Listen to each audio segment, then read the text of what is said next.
ଆମେ ତ ମାନେ 2टाରେ ମାନେ ଛୁଟି କରିକି ଆସିଲୁ ଭାରି କାହିଁକି ନା କାମ ବି ସେମିତି ନଥିଲା। ଆସିଲୁ ଭାରି ତାପରେ ସିଏ ବି ଖାଇନଥିଲା କହିଲା ଗୋଟେ ଟାଇମ୍ କାମ କରିକି ଯିବା ହାରି। ମୁଁ କହିଲି ଚାଲ ଯିବା ହାରି।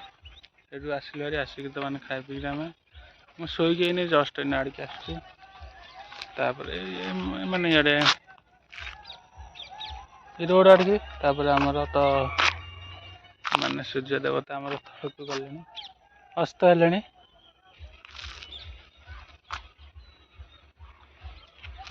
ତାପରେ ମୁଁ ତ ଏଇନେ ଯିବାର ଅଛି ମାର୍କେଟରୁ ମାନେ ବୁଲି ଟିକେ ଆସିକି ଟାଇମ୍ ପାସ୍ କରିକିରି ତାପରେ ତ ଆମର ମାନେ ସକାଳୁ ଆମର ବିଶ୍ୱକର୍ମା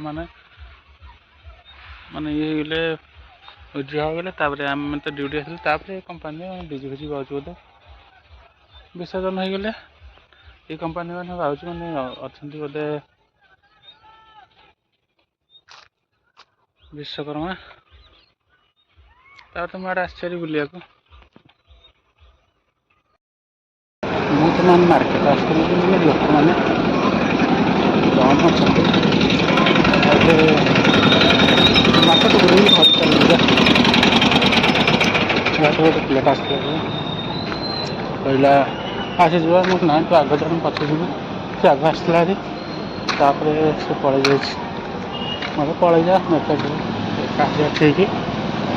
କାହିଁକି ତା ସାଥିରେ ଆସିବାକୁ ଭଲ ଲାଗେ।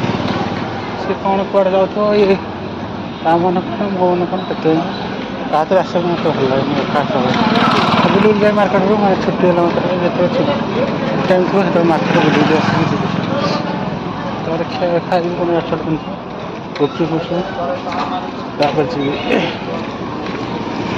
ମେସରେ ଖାଇବା ହଉନି ଭଲ ଲାଗୁନି ସେଥିପାଇଁକା ମୁଁ ଆଡ଼େ ଆସିକିରି ଖାଇ ପିଇକି ଯାଏ ଭଲ।